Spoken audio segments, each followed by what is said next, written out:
Swaraj news కి స్వాగతం. నా పేరు రేవతి. ముందుగా ముఖ్యాంశాలు.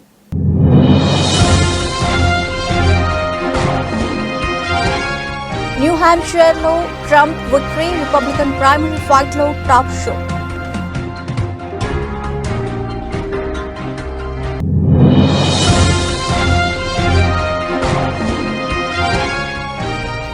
బుల్లెట్ రైల్ కోసం కొత్త బ్రిడ్జ్, అద్భుతమైన పిక్ షేర్ చేసిన రైల్వే శాఖ.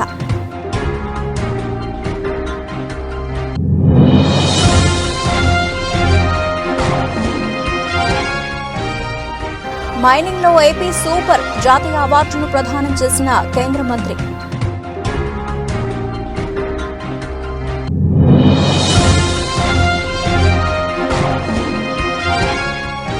కేసీఆర్ వెంటే ఉంటాం, సీఎం రేవంత్ రెడ్డిని కలిస్తే తప్పేంటి తేల్చి చెప్పిన బీఆర్ఎస్ ఎమ్మెల్యేలు.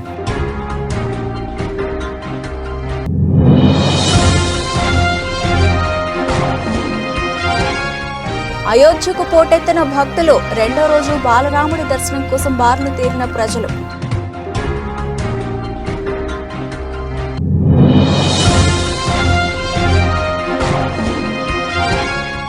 రవిశాస్త్రికి లైఫ్ టైం అచీవ్మెంట్ అవార్డు, భావోద్వేగానికి లోనైన మాజీ కోచ్.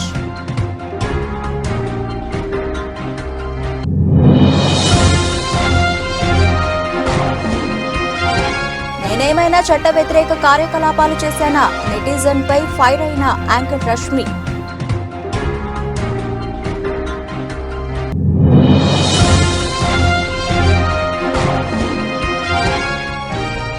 నష్టాల్లో ప్రారంభమైన సెన్సెక్స్, నిఫ్టీ మిశ్రమంగా ఆసియా మార్కెట్లు.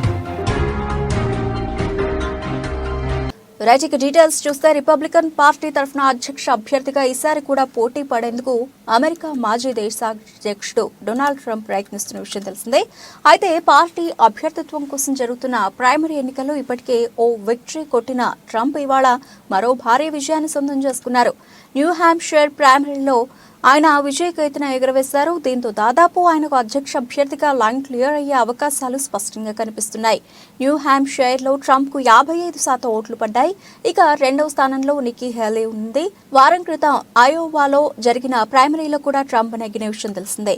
న్యూ హాంప్షైర్లో 22 మంది డెలిగేట్స్ ఉండగా దాంట్లో ట్రంప్ 11, హేలీ 8 గెలుచుకున్నట్లు సమాచారం. రిపబ్లికన్ పార్టీ తరఫున అధ్యక్ష అభ్యర్థి రేసులో ఒకవేళ హేలీ ఉన్నా తాను పట్టించుకోబోనని ట్రంప్ అన్నారు. ఆమె ఏం చేయాలనుకున్నా చేసుకోవచ్చన్నారు. అయితే సౌత్ కారోలినాలో జరిగే ప్రైమరీ రేస్లో మాత్రం తనదే విజయం ఉంటుందని మరోవైపు నిక్కీ హేలీ అన్నారు. 3 times now, 3. We win it every time. We win the primary, we win the generals, we've won it, and it's a very, very special place to me. It's very important. If you remember in 2016, we came here and we needed that win, and we won by 21 points, and it was great. And today, I have to tell you, it was very interesting because I said, wow, what a great victory. But then somebody ran up to the stage all dressed up nicely when it was at 7, but now I just walked up and it's at 14. But she ran up when it was 7, and, you know, we have to do what's good for our party. And she was up, and I said, wow, she's doing like a speech like she won. She didn't win, she lost. And, you know, last week we had a little bit of a problem. And if you remember, Ron was very upset because she ran up and she pretended she won Iowa. And I looked around, I said, didn't she come in third? Yeah, she came in third. And then I looked at the polls. She was talking about most winnability, who's going to win, and I had one put up. I don't know if you see it, but I have one put up. We've won almost every single poll in the last 3 months against crooked Joe Biden. Almost every poll.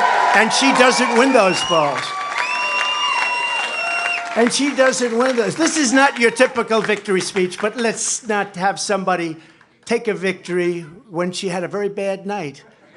Mumbai Ahmedabad మధ్య bullet rail project కోసం కొత్త bridge ను నిర్మించారు. గుజరాత్లోని ఔరంగా bridge కు చెందిన ఓ stunning ఫోటోను railway శాఖ తన ట్విట్టర్లో పోస్ట్ చేసింది. వల్సాద్ జిల్లాలోని అటవీ ప్రాంతంలో నిర్మించిన ఆ బ్రిడ్జ్ అద్భుతంగా ఉంది. ఆ బ్రిడ్జ్ ను 2023 ఆగస్టులోనే నిర్మించారు. సాంకేతిక అద్భుతం, ప్రకృతి సోయగం. ఔరంగా బ్రిడ్జ్ భవిష్యత్తు ప్రయాణికులకు ప్రయాణాలకు చిహ్నంగా నిలుస్తుందని రైల్వే శాఖ తన ట్వీట్లో కామెంట్ చేసింది. ముంబై అహ్మదాబాద్ మధ్య హై స్పీడ్ రైలు కారిడార్ పనులను 2021 నవంబర్లో స్టార్ట్ చేశారు.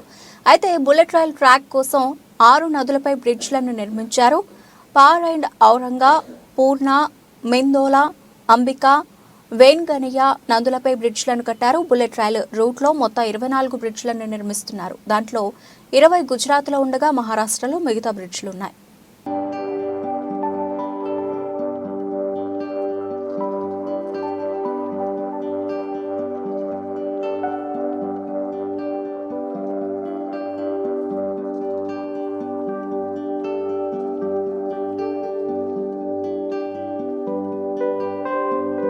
మేజర్ మినరల్స్ మైనింగ్ లీజ్ల జారీలో రాష్ట్ర ప్రభుత్వం అనుసరిస్తున్న పారదర్శక విధానాలకు జాతీయ స్థాయి అవార్డు లభించింది.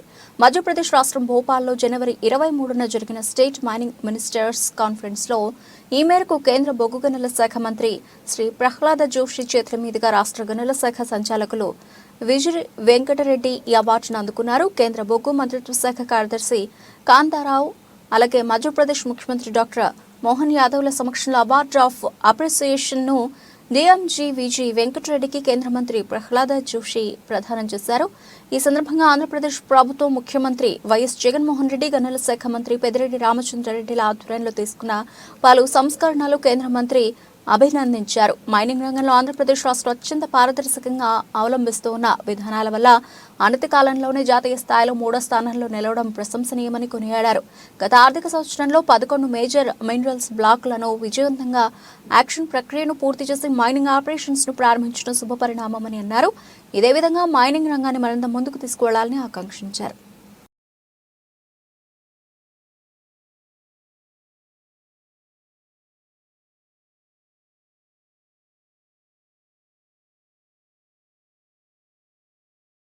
తాము కేసీఆర్ వెంటే ఉంటామని కాంగ్రెస్ పార్టీలోకి వెళ్లే ప్రసక్తే లేదని ఉమ్మడి మెదక్ జిల్లాకు చెందిన బీఆర్ఎస్ ఎమ్మెల్యేలు సునీత లక్ష్మారెడ్డి, కొత్త ప్రభాకర్ రెడ్డి, గూడెం మహపాల్ రెడ్డి, మాణిక్రావు స్పష్టం చేశారు. తాము కాంగ్రెస్ పార్టీలో చేరుతామని వచ్చిన వార్తలను ఖండించారు. ఆ 4 ఎమ్మెల్యేలు బుధవారం మీడియాతో మాట్లాడుతూ తాము సీఎం రేవంత్ రెడ్డిని కలవడంపై అనవసరంగా రాజకీయం చేస్తున్నారని, ఎన్నికల వాగ్దానాలను అమలు చేయాలని కోరేందుకే కలిసికట్టుగా వెళ్లినట్లుగా చెప్పారు. అలాగే ప్రోటోకాల్, వ్యక్తిగత సెక్యూరిటీ గురించి కూడా సీఎంతో చర్చించినట్టు తెలిపారు. రాజకీయ దురుద్దేశం గానీ, పార్టీ మారే ఆలోచన గానీ లేదని స్పష్టం చేశారు. తమ పార్టీ అధిష్టానంపై తమకు నమ్మకం ఉందని, నియోజకవర్గ అభివృద్ధి కోసమే ముఖ్యమంత్రిని కలిసినట్టు చెప్పారు. మీడియాలో వచ్చిన వార్తలతో తమ కార్యకర్తలు గందరగోళానికి గురవుతున్నారని, ఈ అంశానికి ఇక్కడితో ఫుల్ స్టాప్ పెట్టాలని కోరారు. తమ నియోజకవర్గ సమస్యల పరిష్కారం కోసం ఎన్నిసార్లైనా ముఖ్యమంత్రిని కలుస్తామన్నారు. ఇంకా 100 సార్లు కలుస్తాం, నెలకు ఒక్కసారైనా కలుస్తాం, మా నియోజకవర్గాల అభివృద్ధి కోసం ఎక్కడికైనా పోతాం, ఎవరినైనా కలుస్తామని ప్రకటించారు. రాష్ట్ర సమస్యల పరిష్కారం కోసం ప్రధానితో పాటు కేంద్ర మంత్రులను సీఎం రేవంత్ ని కలిశారని, అదేవిధంగా తాము కూడా నియోజకవర్గ సమస్యల పరిష్కారానికి ముఖ్యమంత్రిని కలిశామని అన్నారు. ప్రతిపక్షంగా ప్రజల తరఫున ప్రభుత్వాన్ని ప్రశ్నిస్తూనే ఉంటామన్నారు. ప్రజల సమస్యల పరిష్కారం కోసం మంత్రులను, అధికారులను కలుస్తూ ఉంటామని, ఇదో నిరంతర ప్రక్రియ అని చెప్పుకొచ్చారు. ప్రాణం ఉన్నంత వరకు బీఆర్ఎస్ పార్టీలోనే ఉంటామని కేసీఆర్ తమ నాయకుడని స్పష్టం చేశారు. పార్టీ మారాల్సిన అవసరం తమకు లేదన్నారు. తమపై తప్పుడు వార్తలు ప్రసారం చేస్తే పరువు నష్టం దావా వేసేందుకు కూడా వెనుకాడబోమని హెచ్చరించారు.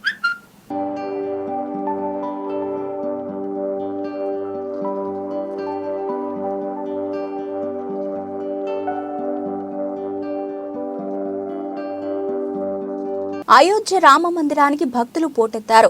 బాలరాముణ్ణి దర్శించుకునేందుకు ఆలయం వద్ద బార్లు తీరారు. సోమవారం అయోధ్య రామాలయం గర్భగుడిలో బాలరాముడి విగ్రహానికి పండితుల మంత్రోచ్చారణల మధ్య ప్రధాని నరేంద్ర మోదీ చేతుల మీదుగా ప్రాణ ప్రతిష్ఠ చేశారు. మంగళవారం నుంచి సాధారణ భక్తులకు బాలరాముడి దర్శనానికి అనుమతించారు. రాముడిని దర్శించుకునేందుకు భారీ సంఖ్యలో భక్తులు ఆలయం వద్దకు తరలి రావడంతో ఆ ప్రాంతమంతా భక్తజన సంద్రోహంగా మారింది. భక్తులను అదుపు చేసేందుకు పోలీసులకు సవాలుగా మారింది. సుమారు 8,000 మంది పోలీసులను ఆలయం వద్ద అందుబాటులో ఉంచారు. అయినా భారీగా రాముని దర్శనం కోసం వచ్చిన భక్తులను కట్టడి చేయడంలో పోలీసులు తంటాలు పడ్డారు. శ్రీరాముడి దర్శనం కోసం సోమవారం అర్ధరాత్రి నుంచే భక్తులు పెద్ద సంఖ్యలో తరలివచ్చారు. మంగళవారం ఉదయం 6 గంటల నుంచి భక్తులను ఆలయ కాంప్లెక్స్ లోనికి అనుమతించారు. అయితే దర్శనానికి సమయాన్ని 2 భాగాలుగా విభజించారు. ఉదయం 7 గంటల నుంచి 11:30 వరకు, మధ్యాహ్నం 2 గంటల నుంచి రాత్రి 7 గంటల వరకు బాలరాముని దర్శనం చేసుకునే అవకాశం కల్పించారు. దీంతో తొలి రోజు ఉదయం నుంచి సాయంత్రం వరకు దాదాపు 5 లక్షల మంది భక్తులు బాలరాముని దర్శనం చేసుకున్నారు. ఆలయం వద్ద భక్తుల రద్దీ విపరీతంగా ఉండడంతో యూపీ ముఖ్యమంత్రి యోగి ఆదిత్యనాథ్ హెలికాప్టర్లో ఏరియల్ సర్వే నిర్వహించారు. ఆలయం వద్ద ఏర్పాట్లను పరిశీలించి భక్తులకు ఇబ్బందులు తలెత్తకుండా అధికారులకు సూచనలు చేశారు. యూపీలోని అయోధ్య రేంజ్ ఐజీ ప్రవీణ్ కుమార్ మాట్లాడుతూ భక్తులు భారీ సంఖ్యలో శ్రీరాముడి దర్శనానికి వస్తూ ఉండడంతో వృద్ధులు, వికలాంగులు ఆలయ దర్శనాన్ని 2 వారాల పాటు వాయిదా వేసుకోవాలని సూచించారు.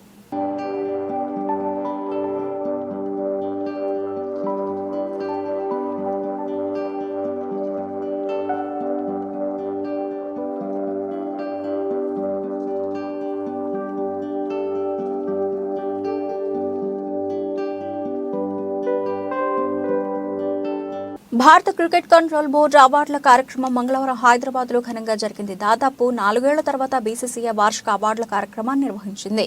భారత క్రికెటర్లతో పాటు దేశవాళీ ఆటగాళ్లు, బీసీసీఐ పెద్దలు ఈ వేడుకకు హాజరు కాగా హర్ష భోగ్లే వ్యాఖ్యాతగా వ్యవహరించారు. అంతర్జాతీయ క్రికెట్లో మంచి ప్రదర్శన కనబరిచిన ఆటగాళ్లకు పాలి ఉమ్రిగర్ అవార్డును ప్రదానం చేశారు. 2022-23 గాను పాలి ఉమ్రిగర్ ఉత్తమ క్రికెటర్గా శుభ్మన్ గిల్, 2020-21కి స్పిన్నర్ రవిచంద్రన్ అశ్విన్, 2019-20కి పేసర్ మొహమ్మద్ షమి, 2021-22కి బుమ్రాలో అందుకున్నారు. ఉత్తమ మహిళా ప్లేయర్గా 2021-22కి గాను స్మృతి మంధానా, 2019-20, 2022-23 గాను దీప్తి శర్మలు ఈ అవార్డులను గెలుచుకున్నారు.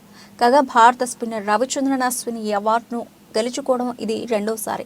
భారత మాజీ cricketer coach Ravi Shastri, CK Naidu life time achievement award అందుకున్నారు. బీసీసీఐ అధ్యక్షుడు రోజర్ బిన్నీ, సెక్రటరీ జై షా అతన్ని ఈ అవార్డును ప్రదానం చేశారు. రవిశాస్త్రితో పాటు ఫారూక్ ఇంజనీర్ కూడా ఈ అవార్డును అందుకున్నారు. And so Ravi, I've seen you live life king size, but I'm sure this is a wonderful emotional moment for you as well, what you've just got. It certainly is, and ladies and gentlemen, thanks for coming. I thank the BCCI for bestowing this honor on me. You know, it's 4 decades in the game where you've not missed a beat, and you've been involved with Indian cricket right through. It's a very touching moment for me because when I started my cricket at the age of 17, and I finished at 31 as a player, at 30 in fact, as a player, BCCI were my guardians right through. They showed me the path to play sport.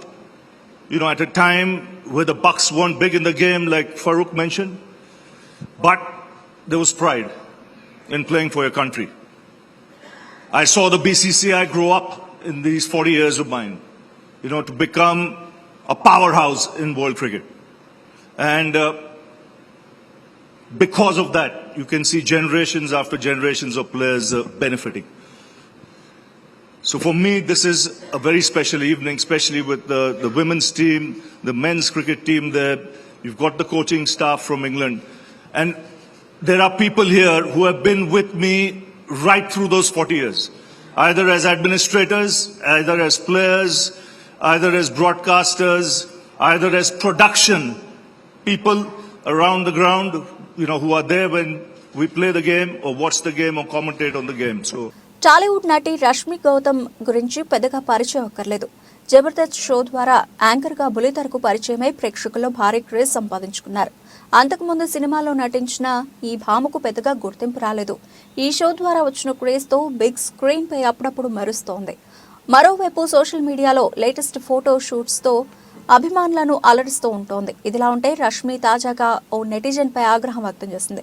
Ayodhya Rama మందిర ప్రారంభోత్సవంపై ఆనందం వ్యక్తం చేస్తూ రష్మి ఇటీవల ఒక post చేసింది. అయితే ఈ post పై netizen reply ఇస్తూ కాషాయపు రంగు చీర కట్టి అన్ని చెడ్డ పనులు చేస్తున్నావు అంటూ కాస్త అసభ్య పదజాలం వాడాడు. దీంతో రష్మికి మండిపోయినట్టుంది. ఆ ట్వీట్ కు రిప్లై ఇస్తూ గట్టిగా కౌంటర్లు వేసింది. నేనేమైనా బిల్లులు కట్టకుండా డబ్బులు ఎగ్గొట్టానా, లేదా నా తల్లిదండ్రుల్ని రోడ్డున వదిలేశానా, నా కుటుంబ బాధ్యతలు తీసుకోలేదా, ట్యాక్స్లు కట్టలేదా, నేనేమైనా అసాంఘిక కార్యకలాపాలు అకృత్యాలు చేశానా, ఎవరి దగ్గరైనా డబ్బులు లాగేసుకున్నానా, మీ దృష్టిలో అసభ్యకరమైన పనులంటే ఏంటి? ఈ మధ్య కాలంలో ఇలాంటి మాటలు ఎక్కువగా వింటున్నా.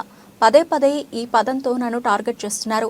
నా వరకు దేవుడి అందరివాడు, సనాతన ధర్మంలోని మంచి విషయం అదే అంటూ రష్మి గౌతమ్ గట్టిగా కౌంటర్ ఇచ్చారు.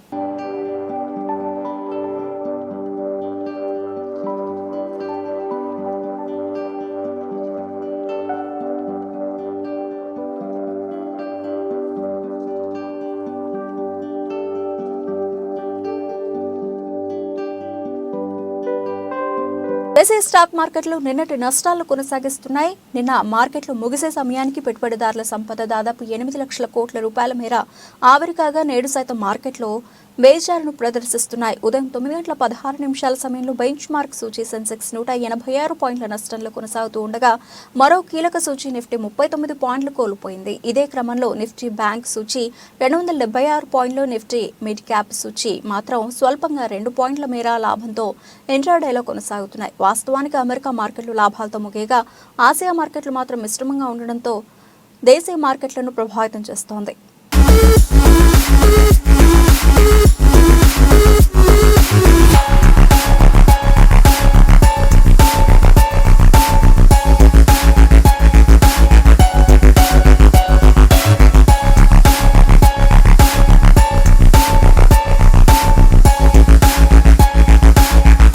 మండల కేంద్రమైన గండేపల్లి గ్రామంలో తెలుగుదేశం పార్టీ జాతీయ ప్రధాన కార్యదర్శి నారా లోకేష్ జన్మదిన వేడుకలు మండల పార్టీ అధ్యక్షులు పోతుల మోహన్ రావు, గ్రామ పార్టీ అధ్యక్షులు ఎలమటి కాశీ ఆధ్వర్యంలో ఎన్టీఆర్ విగ్రహం వద్ద ఘనంగా నిర్వహించారు. ఈ సందర్భంగా వారు మాట్లాడుతూ యువ నాయకుడు మాజీ ముఖ్యమంత్రి నారా చంద్రబాబు నాయుడు తనయుడు తెలుగుదేశం పార్టీ జాతీయ ప్రధాన కార్యదర్శి నారా లోకేష్ రాబోయే కాలంలో యువతకు మరింత ఉత్సాహం నింపే విధంగా తెలుగుదేశం పార్టీని ముందుకు నడిపించే విధంగా చేసేందుకు అహర్నిశలు కృషి చేస్తున్నారని, ఆయన పాదయాత్రతోనే అది నిదర్శనమని అన్నారు.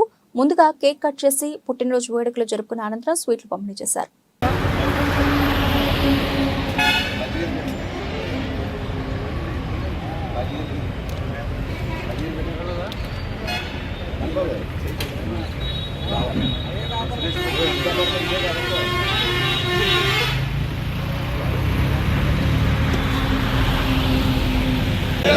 లోకేష్ బాబు గారి నాయకత్వం, జ్యోతుల నెహ్రూ గారి నాయకత్వం, జ్యోతుల నవీన్ గారి నాయకత్వం. Thank you sir.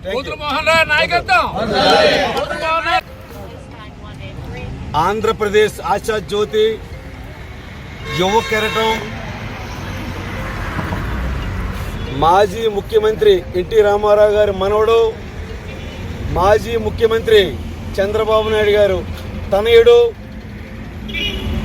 మా యువ నాయకుడు, యువ కిషోరం, ఆంధ్రప్రదేశ్కి దశ దిశ నిర్దేశించే మా ఆశా జ్యోతి నారా లోకేష్ గారి 41వ పుట్టినరోజు సందర్భంగా గండేపల్లి మండలం గండేపల్లి గ్రామంలో వారి తాతయ్య గారి విగ్రహం దగ్గర చాలా ఆయన పుట్టినరోజు వేడుకలు చాలా దిగ్విజయంగా జరుపుకున్నటువంటి రోజు ఈరోజు.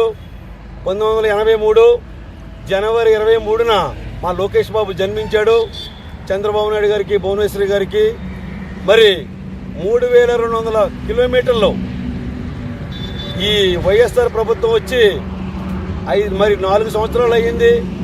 నిజామాబాద్ జిల్లా నవీపేట మండలం అభంగపట్నం రైస్ మిల్లుపై సివిల్ సప్లై అధికారులు సిఐఎస్ఐ ఆధ్వర్యంలో దాడులు నిర్వహించారు. ఈ సందర్భంగా అధికారులు మాట్లాడుతూ రైస్ మిల్లు వారు సివిల్ సప్లై శాఖ వారి నుంచి ధాన్యం తీసుకుని తిరిగి ప్రభుత్వానికి ఇవ్వాల్సిన ధాన్యం ఇవ్వకుండా మోసం చేసినందున చీటింగ్ కేసు నమోదైందని తెలిపారు. పక్కదారి పట్టిన ధాన్యం విలువ సుమారు 6 కోట్ల 18 లక్షల రూపాయలు ఉంటుందని అన్నారు.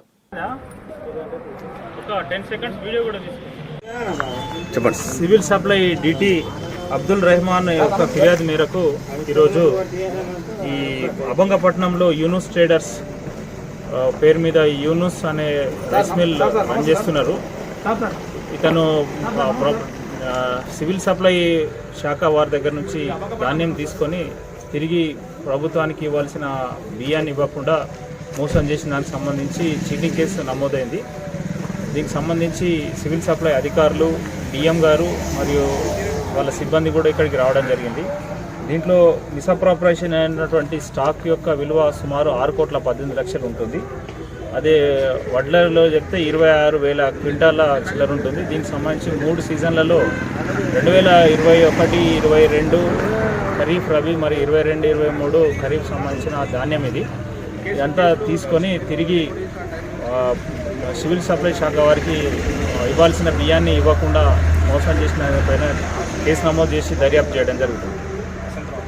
కాకినాడ రూరల్ తూరంగి గ్రామం ఈశ్వర్నగర్ వెల్ఫేర్ అసోసియేషన్ ఆధ్వర్యంలో ఇంద్రపాలెం ట్రైనింగ్ డీఎస్పీ ప్రమోద్ ఈశ్వర్నగర్ లో గల కాలనీవాసులకు ఎటువంటి అవాంఛనీయ సంఘటనలు, దొంగతనాలు చోటు చేసుకోకుండా అసోసియేషన్ తరఫున గట్టి బందోబస్తు ఏర్పాటు చేయాలని LHMS యాప్ ద్వారా తెలియజేస్తే దగ్గరలో ఉన్న పోలీస్ స్టేషన్ వారు ఏర్పాటు చేసి ఉంచుతారని ఈ కాలనీ వాసులకు అవగాహన కల్పించారు.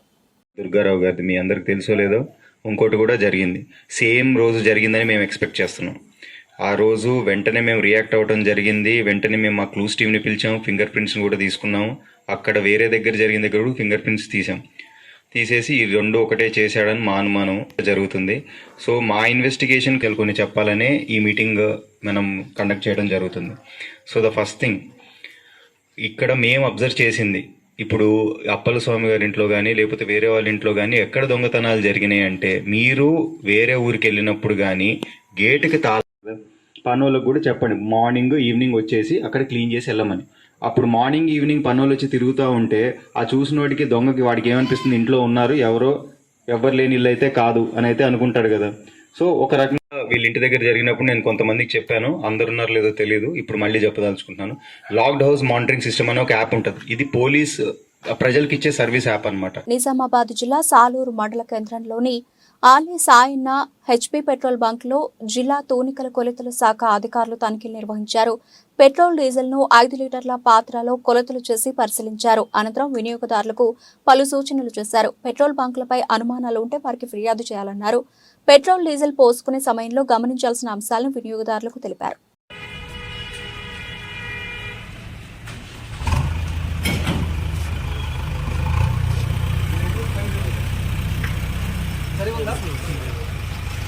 ఈ పంపే కాదు, మీరు ఎక్కడ పోసుకున్నా మహారాష్ట్ర కానీ టెస్ట్ మీద ఉంటుంది. మీకు డౌట్ వస్తే చూపిసేయమంటే వాళ్ళు చూపిస్తారు.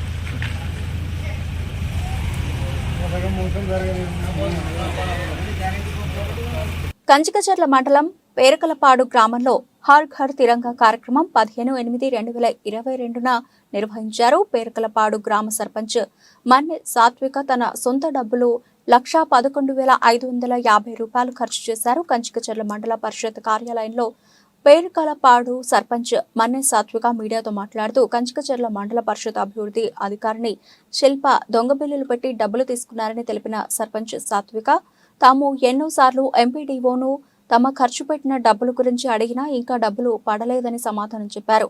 తమకు ఎంపీడీఓ అధికారినిపై అనుమానంతో సమాచారం హక్కు చట్టం ద్వారా వివరాలు తెలుసుకుంటే ఎంపీడీఓ అవినీతి గురించి తమకు తెలిసింది. ఎంపీడీఓ శిల్ప విధుల్లో చేరినప్పటి నుండి కంచికచర్ల మండలంలో చాలా చోట్ల అవినీతికి పాల్పడ్డారు. ఉన్నతాధికారులు స్పందించి కంచికచర్ల మండల పరిషత్ అధికారినిపై చర్యలు తీసుకోవాలని సర్పంచ్ సాత్విక తెలిపారు. ఆగస్టు 15న కేంద్ర ప్రభుత్వ ఆదేశాల మేరకు అమృత మహోత్సవ అనే కార్యక్రమాన్ని పేర్కలపాడు గ్రామంలో నిర్వహించుకోవడం జరిగిందండి.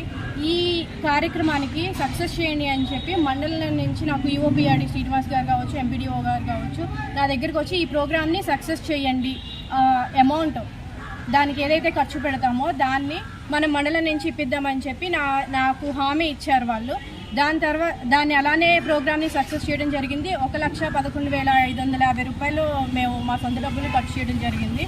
దాని తర్వాత నెక్స్ట్ మంత్ 3వ తారీఖున 3/9/2022 సంవత్సరంలో మేము ఆ పర్టికులర్ బిల్స్ అన్ని తీసుకొచ్చి ఎంపీడీఓ గారికి సబ్మిట్ చేస్తే మేము ఇంత పెట్టామండి ఇదండి అమౌంట్ అని చెప్పిస్తే వారు పంచాయతీ నిధుల నుంచి మీరు క్లెయిమ్ చేసుకోండి, దీనికి నిధులు మాకు పైనుంచి అయితే ఎటువంటి నిధులు రాలేదని వారు చెప్పారు. కానీ అప్పుడు నాకు ప్రోగ్రామ్ ముందు చెప్పింది ఏంటి, మండలం నుంచి ఇస్తాము ప్రోగ్రామ్ సక్సెస్ చేయండి అని చెప్పి అప్పుడు చెప్పారు. కానీ ఇప్పుడు వెళ్ళి అడిగితే ఇలా అన్నారు.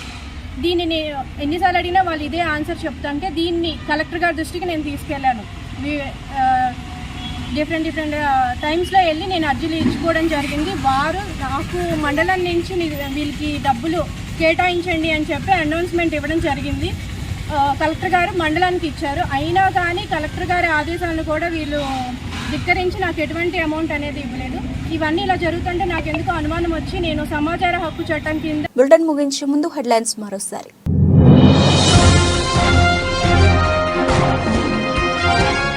న్యూ హ్యాంప్షైర్ లో Trump victory, Republican primary fight లో టాప్ షో.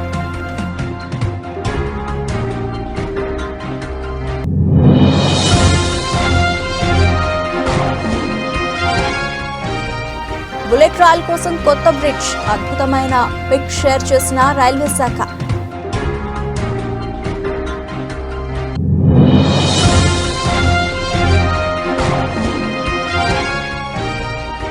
మైనింగ్ లో ఏపీ సూపర్, జాతీయ అవార్డును ప్రదానం చేసిన కేంద్ర మంత్రి.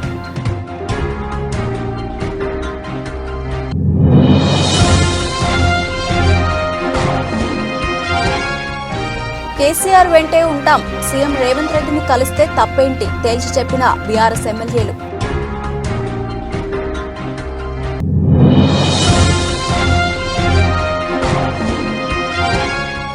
అయోధ్యకు పోటెత్తిన భక్తులు, రెండో రోజు బాలరాముడి దర్శనం కోసం బారులు తీరిన ప్రజలు.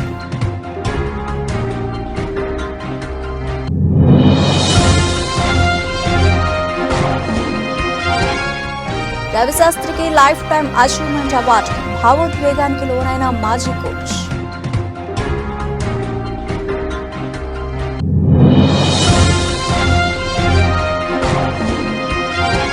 నేనేమైనా చట్ట వ్యతిరేక కార్యకలాపాలు చేశానా, నెటిజన్ పై ఫైర్ అయిన యాంకర్ రష్మి.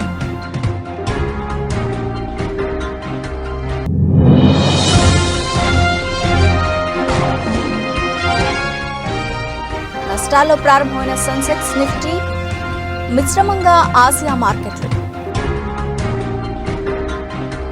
ఇవి ఇప్పటివరకు నిలిచిన అప్డేట్స్. మరిన్ని అప్డేట్స్ తో మళ్ళీ కలుద్దాం. అంతవరకు సెలవు, నమస్తే.